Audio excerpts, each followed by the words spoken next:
Hello बच्चों। तो बच्चों, मज़ा आ रहा है पढ़ने में आपको?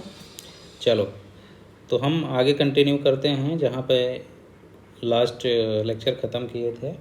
तो मैंने आपको electric potential energy, work done चाहे इलेक्ट्रिक फील्ड द्वारा हो, एक्सटर्नल एजेंट द्वारा हो, पोटेंशियल और इलेक्ट्रिक फील्ड का जो डिफरेंस है, रिलेशन है V equal to minus e dot d l, और इक्विपोटेंशियल सरफेस और potential due to various charge distribution, सब के बारे में आपको पिछले वीडियो में बता दिया है। अगर आपको ध्यान में नहीं आता है, दिमाग में क्लिक नहीं करता है, तो एक बार आंख बंद करके सारी चीज़ें रिवाइज कर लीजिए, सारे फार्मूले दिमाग में बैठा लीजिए, उसके बाद आगे बढ़िए। क्योंकि जैसे जैसे आप आगे बढ़ते जाओगे वैसे वैसे पीछे की चीज़ें बीच बीच में आपको चुभोती रहेंगी।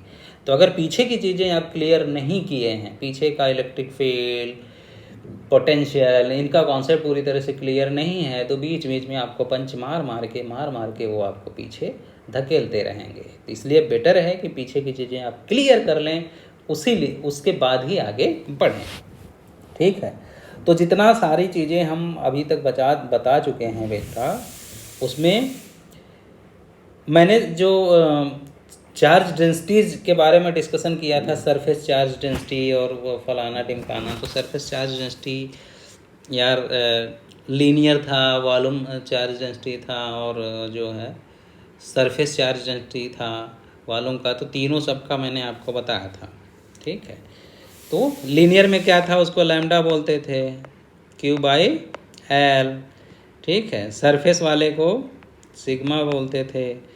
तो वहाँ पे पर सरफेस एरिया पे कितना एरिया, मतलब जो भी है सरफेस एरिया, और उसको रो बोलते थे, total charge divided by volume.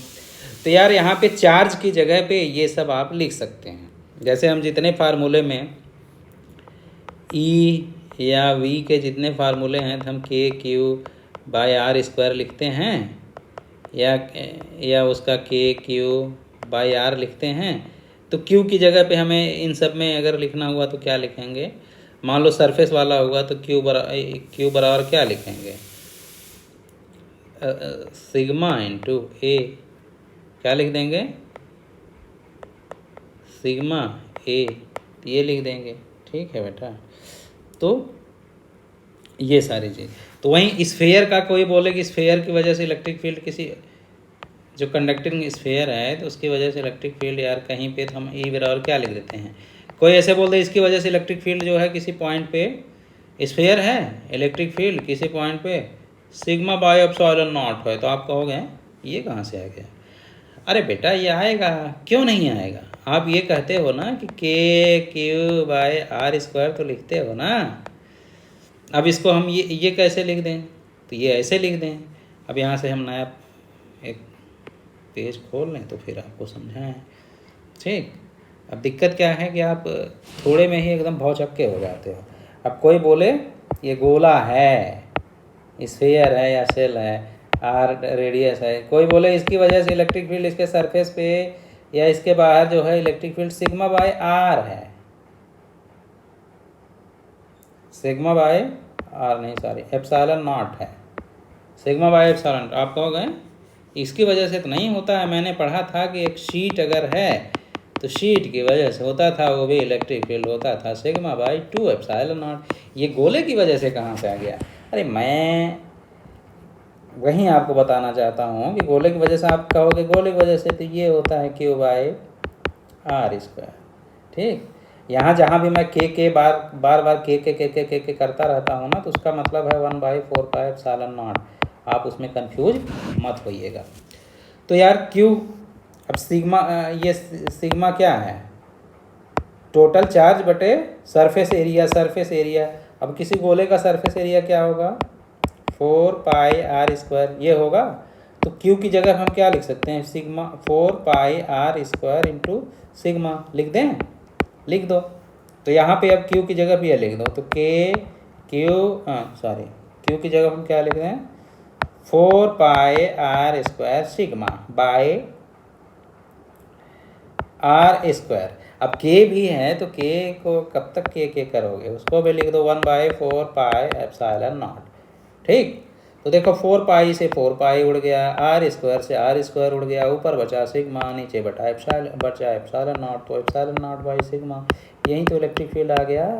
तो किसी गोले की वजह से इलेक्ट्रिक फील्ड कोई बोल दे कि गोले की वजह से सरफेस पे या बाहर इलेक्ट्रिक फील्ड गोले की वजह से सिग्मा बाई एप्सिलॉन नॉट है, तो इसमें भौचक्काने की क्या बात है, इसमें कोई सरप्राइज होने की क्या बात है? ये तो बात है, सही बात है, ठीक है। तो खाली शीट की वजह से नहीं होता है, गोले की वजह से भी होता है। तो सरफेस चार्ज डेंसिटी, मेरे कहने का मतलब ये है बच्चों कि सरफेस चार्ज डेंसिटी कहीं भी दिया है तो सिग्मा इज इक्वल टू मतलब वही है क्यू बाई ए है, ठीक है। तो हमें क्यू अगर निकालना है तो सिग्मा ए कर दो। तो इस तरह से चार्ज को सरफेस चार्ज डेंसिटी में बदल देते हैं। तो फार्मूले में चार्ज की जगह पे हम ये लिख दिया करेंगे, तो हमारा दूसरा फार्मूला सरफेस चार्ज डेंसिटी के फॉर्म में आ जाएगा। अब हम इस पे ज़्यादा खींचेंगे नहीं, क्योंकि ज़्यादा खींचेंगे तो आप बहुत ज़्यादा खींचते चले जाओगे। अब हम आते हैं नेक्स्ट टॉपिक जो है, दैट इज कैपेसिटर या कैपेसिटेंस। अब यार गोले से ही सब कुछ शुरुआत किए हैं, तो हम गोले पे ही आ जाते हैं। इस पे क्यू चार्ज रखे, प्लस क्यू चार्ज रखे गोले पे, इसका रेडियस मान लो आर है।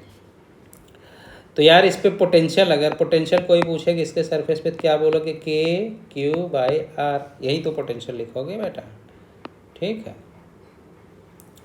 यानी कि एक तरह से ऐसे कहें हम कि k q by r is equal to v, potential, ठीक। तो क्यू, अब देखो के तो बदलने वाला है नहीं, आर बदलने वाला है नहीं, तो क्यू एक तरह से प्रोपोर्शनल टू हो गया वी के। यानी चार्ज इस पे और डालोगे, क्यू की जगह पे 2Q कर दिए, 3Q, मतलब और चार्ज इस पे डालते गए तो क्या होगा? पोटेंशियल भी तो बढ़ता जाएगा, पोटेंशियल भी तो बढ़ता जाएगा। यानी क्यू हम अगर बराबर करें तो यहाँ पे एक कांस्टेंट रखना पड़ेगा, कोई कांस्टेंट हम ऐसे लिख देते हैं C, और ये V, ठीक है। एक कांस्टेंट रख दिए C, तो C बराबर अगर करेंगे तो ये V इधर आ जाएगा, Q बाई V, ठीक। तो ये देखा गया है कि कोई गोला हो या कोई कंडक्टर हो, उस पर चार्ज हम डालते जाएंगे, उस पर रखते जाएंगे, तो उसका पोटेंशियल भी बढ़ता जाएगा। चार्ज इंक्रीज करेंगे पोटेंशियल भी बढ़ता। अब ऐसा नहीं कि 10 चार्ज डाल दिए पोटेंशियल खाली 1 बढ़ा, फिर अगला 10 चार्ज डाले पोटेंशियल 4 हो गया, ऐसे नहीं बढ़ता है। कैसे बढ़ता है? लीनियर प्रोपोर्शन में बढ़ता है, मतलब वो कांस्टेंट होता है। इस तरह से बढ़ता है कि क्यू बाई वी कांस्टेंट होता है। ये जो सी आ रहा है ना, जो झलका आपको सी, यही कहलाता है कैपेसिटेंस। ये क्या कहलाता है? कैपेसिटेंस ऑफ द स्फीयर, या जो भी कंडक्टर है या जो भी है। तो कैपेसिटेंस का डेफिनेशन ही क्या आ गया? अगर यहाँ से हम निकालें कैपेसिटर का, तो क्या निकल के आएगा? ठीक है, यूनिट पोटेंशियल किसी का एक तरह से चेंज इन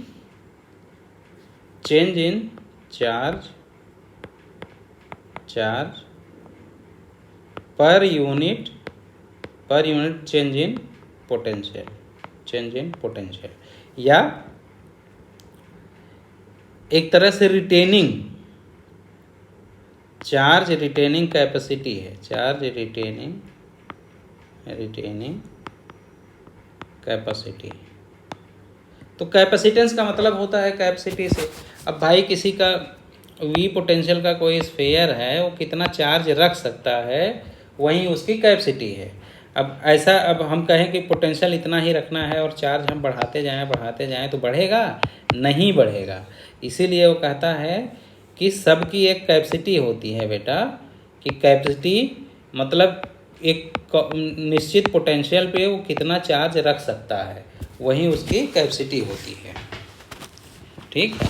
एक पर्टिकुलर अगर पोटेंशियल आप फिक्स कर दें कि नहीं, इतने पोटेंशियल के आगे नहीं बढ़ना है, तो उसके ऊपर एक चार्ज का भी लिमिट आ जाएगा, इससे ज़्यादा उस पर चार्ज नहीं आएगा। तो ये कैपेसिटी हुई, ये क्या हो गई? कैपेसिटी हुई। ठीक है बेटा, तो हमने कैपेसिटी स्फीयर का क्या निकाला, C is equal to Q by V। ठीक, Q बाई V, तो Q ही है, V की जगह पे क्या लिखते हैं हम, 1/4 पाई epsilon not into Q by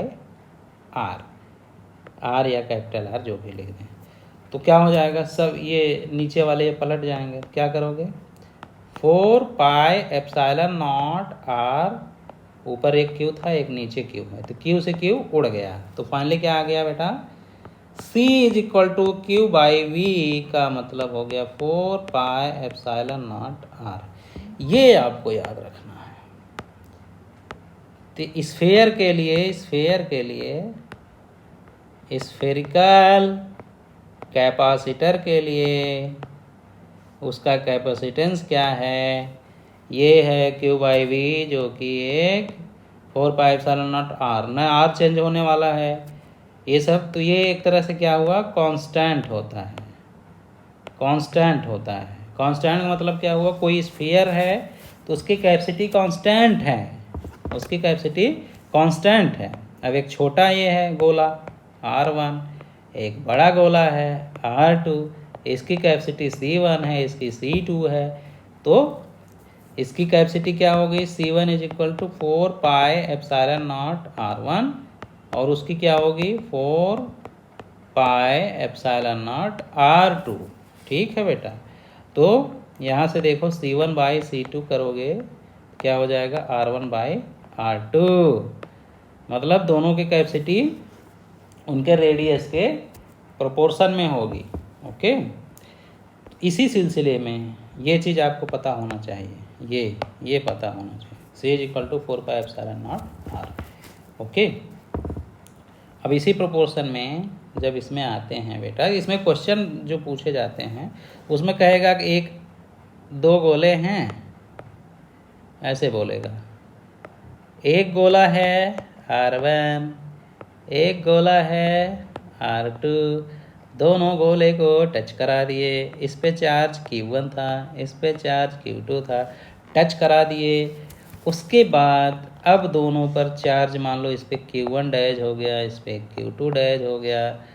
ठीक है, तो अब Q1 और Q2 डैश कितना कितना होगा, ये कितना होगा और ये कितना होगा।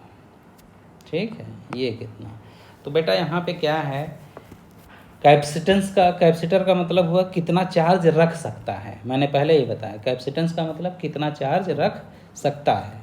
ठीक है, ऐसे सवाल ये 2020 या 21 में भी आया हुआ है, ये सवाल हर बार आता है और हर बार बच्चे जो है गलती करते हैं। प्रॉब्लम क्या होती है कि वो समझ नहीं पाते कि हमें करना क्या है। एक चीज़ आपको पता है कि जब कोई भी चीज़ कनेक्ट करते हैं तो हमें क्या है, वो दो चीज़ें अगर कनेक्ट हो जाएंगे, छोटा हो या बड़ा हो, उनका एक चीज़ क्या हो जाता है, पोटेंशियल सेम हो जाता है। पोटेंशियल क्या हो जाता है, V जो होता है same for both,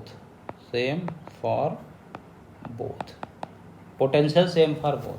capacity C जो है, कैपेसिटेंस, ये तो कांस्टेंट होता है, ठीक है, कांस्टेंट होता है, ये चेंज होने वाली चीज़ नहीं है, डू नॉट चेंज। ठीक है, अब जैसे इसका कैपेसिटेंस क्या हुआ, 4 pi epsilon naught R1 C1, ठीक है, इसका C2 4 pi epsilon not R2। क्या इसका रेडियस किसी का चेंज होने वाला है क्या, नहीं, तो रेडियस नहीं चेंज होगा तो कैपेसिटेंस चेंज नहीं होगा। तो चार्ज ये जो रिटर्न रखेंगे, तो हमें ऐसे सवाल में लगाने के लिए सबसे पहले दो अननोन है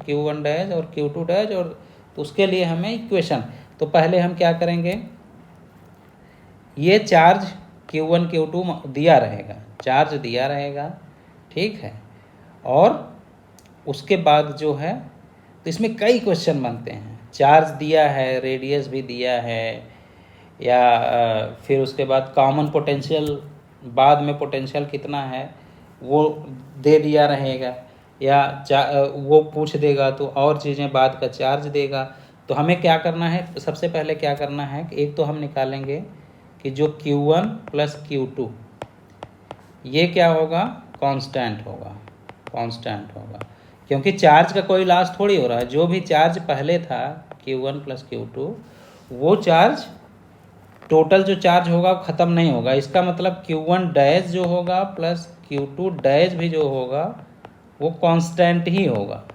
ठीक है, तो एक तो ये आपको याद रहना चाहिए, यानी Q1 प्लस Q2 जो होगा ये बराबर Q1 dash plus Q2 dash. ये चार्ज मान लो ये दिया रहेगा कि ये 4 कूलम है, ये 6 कूलम है, तो यानी कि यहाँ से एक इक्वेशन आपका बन जाएगा Q1 plus Q2 dash Q2 dash ये बराबर, मान लो ये 4 है, ये 6 है, तो कितना हो गया, 10 हो गया। एक इक्वेशन आपका यहाँ से बन जाएगा। तो एक मैंने इसीलिए मैं इसको ये कर दे रहा हूँ कि आप जो है इसको रेड से कर देना। तो एक इक्वेशन ये रहेगा आपका। फिर और दूसरा क्या करोगे भैया, चार्ज जो भी है इसमें, चार्ज जो भी है, अब मान लो Q1 की ही बात करें, Q1 डैश की, पहले जो चार्ज रहे होंगे, पहले जो चार्ज रहे होंगे Q1 बाई Q2 ये किस रिलेशन में रहेंगे होंगे, C1 बाई C2। चार्ज जो रखेगा C1 C2 के रिलेशन में ही तो रखेगा बेटा, यानी कि R1 R2। और यही चीज़ दूसरी कंडीशन के लिए भी होगा, Q1 dash by Q2 dash. ठीक, Q1 dash by Q2 dash. कैसे, ये कैसे आया देखो, Q1 डैश अगर लिखोगे तो क्या लिखोगे, CV, ठीक, C1V। Q2 डैश बराबर लिखोगे C2V। ये V क्या है, कॉमन पोटेंशियल। ये क्या है, कॉमन पोटेंशियल। कॉमन पोटेंशियल मतलब दोनों को जोड़ने के बाद का पोटेंशियल। तो CV सेम रहेगा, तो Q1 dash Q2 dash Q1 by Q2 dash करोगे, Q1 dash by Q2 dash बराबर तो C1V बाई C2V। तो V से V तो कट गया ना बेटा, और C1 C2 उसके रेडियस पे डिपेंड करते हैं, R1 बाई R2। तो क्या हो गया, Q1 dash by Q2 dash बराबर C1 बाई C2 बराबर R1 बाई R2। ठीक, तो ये दूसरा आपका इक्वेशन बन जाएगा। ये क्या हो गया, दूसरा इक्वेशन बन जाएगा। तो यहाँ C या रेडियस उसका दिया रहेगा दोनों का, या रेडियस दिया है या कैपेसिटेंस दिया है दोनों का, तो वहाँ से Q1 Q2 एक इक्वेशन ये आपका बनेगा एक, और दूसरा इक्वेशन ये बनेगा। सवाल आएगा आपको लगा के इसको दिखा देंगे, तो आपको कुछ नहीं, टोटल चार्ज कंजर्व रहेगा, क्योंकि चार्ज तो कहीं लॉस होगा नहीं। तो Q1 Q2 जो पहले होगा और बाद में Q1 Q2 डैश, और Q1 Q2 डैश जो चार्ज होगा उसके कैपेसिटेंस के रेशियो में ही तो चार्ज डिस्ट्रीब्यूट होगा बेटा, तो C1 C2। ठीक, ओके, तो ये आपको समझना ज़रूरी है। इतना आप जब समझ जाओगे तो फिर इस तरह के सवाल आप लगा पाओगे।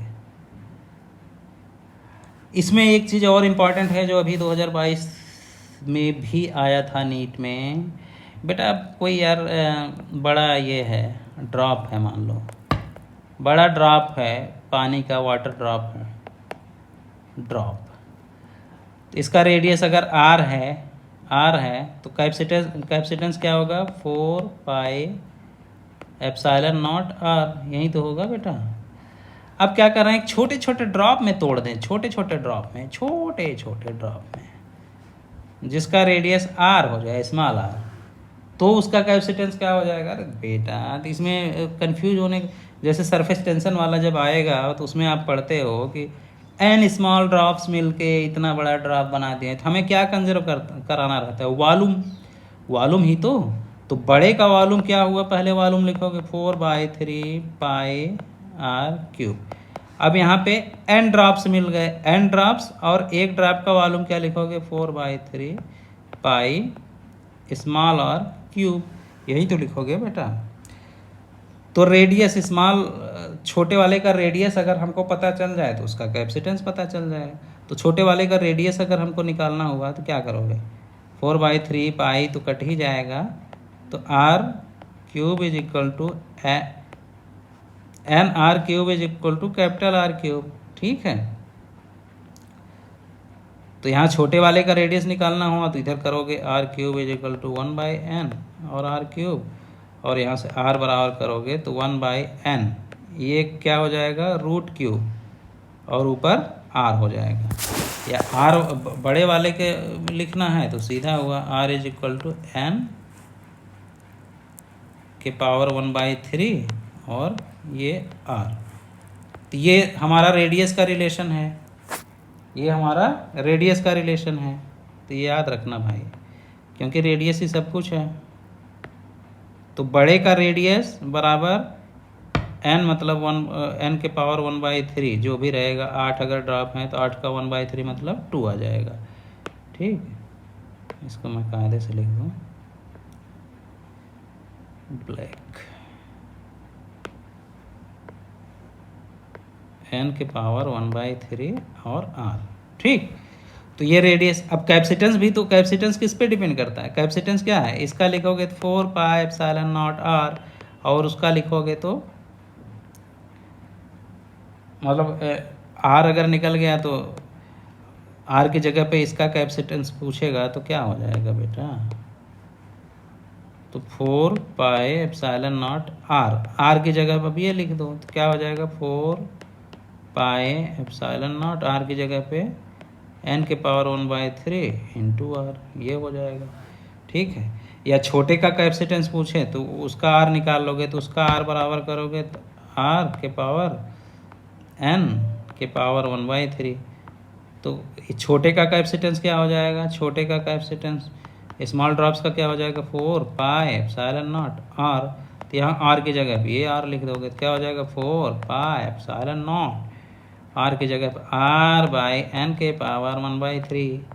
और बेटा चार्ज जब आपको कैपेसिटेंस निकाल लोगे, टोटल चार्ज इस पर क्यू रहेगा, तो इस पर भी जितने भी चार्ज होंगे, एक पर अगर स्मॉल क्यू चार्ज है तो 8 क्यू जो जितने ड्रॉप हैं मतलब n क्यू जो होगा वो चार्ज पूरे क्यू के बराबर होगा। पोटेंशियल आपको निकालना हुआ तो जब चार्ज आपको पता चल जाएगा और छोटे का कैपेसिटर पता चल जाएगा तो छोटे का पोटेंशियल स्मॉल ड्रॉप का क्या हो जाएगा Q/C। तो Q जो स्मॉल का चार्ज है वो निकाल लिए हो, ठीक है, और स्मॉल वाले का कैपेसिटेंस निकाल लिए हो, तो सब उसमें रख दोगे। इस पे भी सवाल जब हम आपको लगाएंगे तो आपको समझ में आएगा। ठीक बेटा, ये सब क्या कहलाए, स्फेरिकल कैपेसिटेंस, स्फेरिकल कैपेसिटर। तो स्फेरिकल कैपेसिटर पे इतनी चीज़ें आपको जानना है, क्योंकि स्फेयर गोले से रिलेटेड आप इलेक्ट्रिक फील्ड पोटेंशियल सब समझते आए थे, इसलिए इतना बताना ज़रूरी था। इतने में से क्वेश्चन आए हुए हैं, कई बार पूछे हुए हैं, और आते हैं, लोग कर नहीं पाते हैं, इसलिए ये ज़रूरी था। अब आता है, मैं इधर पढ़ा देता हूँ, बाद में क्विक तेज़ी से आपको बुक में दौड़ाते हुए दिखाते हुए आगे बढ़ जाऊँगा। अब आता है parallel plate capacitor. Plate capacitor, parallel plate capacitor क्या है, जैसे कोई बेटा एक प्लेट है, अब ऐसे है तो इसकी वजह से अब मतलब इन्फिनाइट लेंथ का अगर ये प्लेट होता, शीट होता, तो इसकी वजह से इलेक्ट्रिक फील्ड यहाँ पे क्या लिखते हैं, σ/2ε0, σ/2ε0। अभी इसमें कोई डाउट है क्या, नहीं।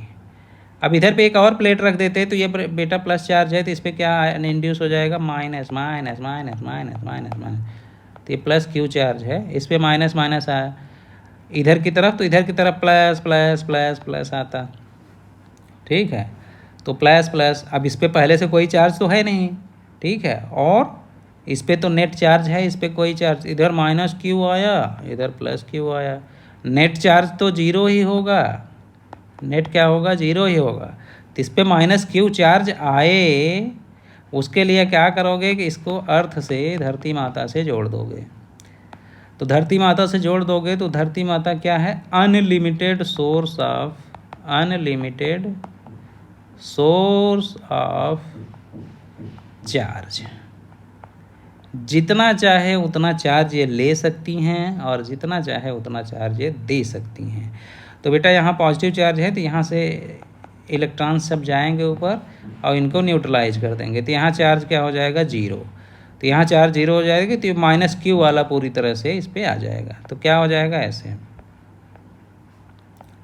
क्या हो जाएगा, इस पे प्लस क्यू, इस पे माइनस क्यू। अब बात बराबर हो गई, बात बराबर हो गई। अब बेटा इसकी वजह से electric field sigma bye 2 epsilon not, किधर, इधर, इसकी वजह से electric field sigma bye 2 epsilon not, किधर, इधर।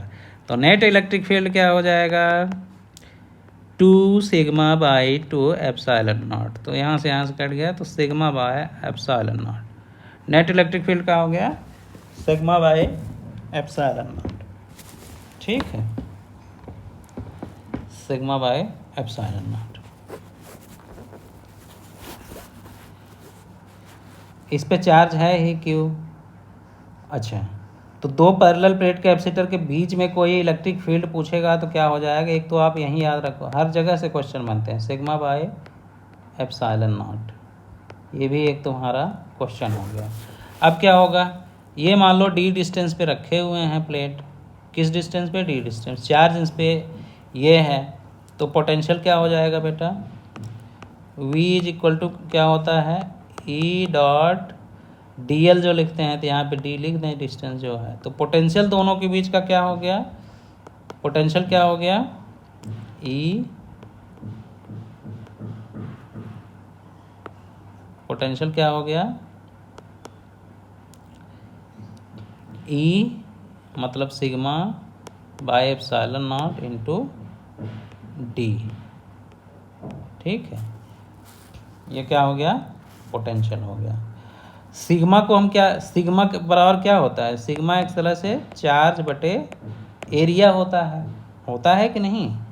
तो सिग्मा की जगह पे हम क्या लिखें, सिग्मा की जगह पे हम क्या लिखें बाबू, सिग्मा की जगह पे हम लिख देंगे क्यू बाई ए, लिख दें तो लिख दो, सिग्मा की जगह क्या हो गया, Q by, sorry, Q by A और एप्सिलॉन नॉट तो है ही इंटू डी, ये हो गया, ठीक, ये पोटेंशियल हो गया। अब इस पैरेलल प्लेट जो इन सब का कैपेसिटेंस तो हमें पता है, C इज इक्वल टू कितना चार्ज रख सकता है उस पोटेंशियल पे, ये होता है। तो Q बटे V की जगह पे हम ये रख दें पोटेंशियल, तो रख दें Q D by A into epsilon naught, ठीक है। तो Q से Q उड़ा दो और ये नीचे वाले ऊपर चले जाएंगे, तो क्या हो गया, एप्सिलॉन नॉट ए बटे डी। तो C बराबर क्या आ गया भैया, पैरेलल प्लेट कैपेसिटर का C बराबर क्या आ गया, एप्सिलॉन नॉट ए बटे डी। कोनो डाउट है इसमें, कोई डाउट है बेटा, ना, बिल्कुल नहीं। तो पैरेलल प्लेट कैपेसिटर का कैपेसिटेंस क्या होगा, ये होगा, पैरेलल प्लेट कैपेसिटर के बीच इलेक्ट्रिक फील्ड क्या होगा, ये होगा, पैरेलल प्लेट कैपेसिटर के बीच पोटेंशियल क्या होगा, ये होगा। कोई बोले पैरेलल प्लेट कैपेसिटर के बीच प्लेट पर फोर्स कितना लगेगा, इलेक्ट्रिक फील्ड आपको पता है, इलेक्ट्रिक फील्ड ये है, तो फोर्स कितना होगा, तो F बराबर क्या होता है, क्यू ई होता है, एक पे चार्ज Q है एक प्लेट पे, ठीक है, और इलेक्ट्रिक फील्ड आपका सिग्मा बाय एप्सिलॉन नॉट है, तो फोर्स क्या हो जाएगा बेटा, सिग्मा Q बाय एप्सिलॉन। अब कोई बोलेगा सिग्मा की जगह पे हम ये लिख सकते हैं Q बाय ए, तो लिख दो, तो फोर्स बराबर क्या हो जाएगा, फोर्स बराबर क्या हो जाएगा, दोनों प्लेट के बीच जो फोर्स लगेगा क्या हो जाएगा बेटा, क्यू ई, मतलब Q capital Q sigma by epsilon not, sigma की जगह पे हम लिख दें क्या लिखें, Q बाई ए लिख दें तो Q into Q by epsilon naught into A, क्या हो जाएगा Q square by epsilon naught ए।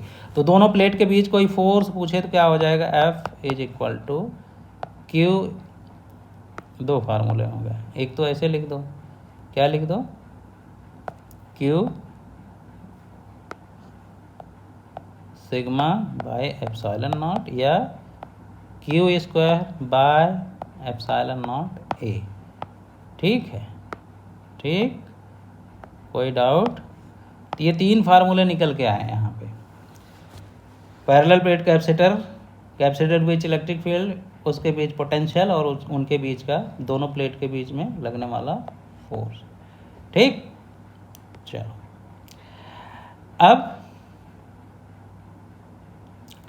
अब आता है इसमें डाइलेक्ट्रिक।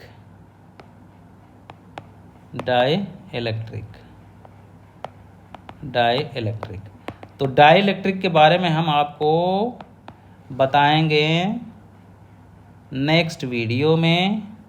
अभी यहाँ पे हम पैरेलल प्लेट कैपेसिटर के बारे में, कैपेसिटेंस के बारे में आपको बताया, डाइलेक्ट्रिक के बारे में अभी हम, हाँ, जो दो गोलों को जोड़ते हैं तो उसके लिए हमने ये बताया था Q1 Q2, ये फार्मूला आपको याद रखना है।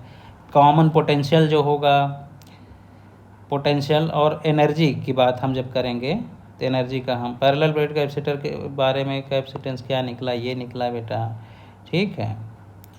और स्फीयर वाला ये कैसे कैसे, इसमें अभी डाइलेक्ट्रिक वाला हमें आपको बताना है। तो अगले चैप्टर में, मतलब अगले वीडियो में, अगले वीडियो लेक्चर में हम आपको वो भी बताएंगे, डाइलेक्ट्रिक डालने पर क्या होता है, डिस्टेंस बढ़ाने पर क्या होता है, चार्ज कैसे करते हैं कैपेसिटर को, उसमें एनर्जी कैसे स्टोर होती है। यही 3-4 छोटे छोटे टॉपिक हैं, बहुत कठिन नहीं, लेकिन 2 क्वेश्चन हर साल आते हैं, इसलिए वो बता देंगे। समझ लीजिए आपका 2 क्वेश्चन एकदम खटाक से रेडी हो जाएगा। ओके बच्चों, मिलेंगे नेक्स्ट वीडियो लेक्चर में, तब तक आप मस्त रहिए, एंजॉय करिए, पढ़ते रहिए आनंद के साथ। ओके, चलिए, तब तक के लिए बाय।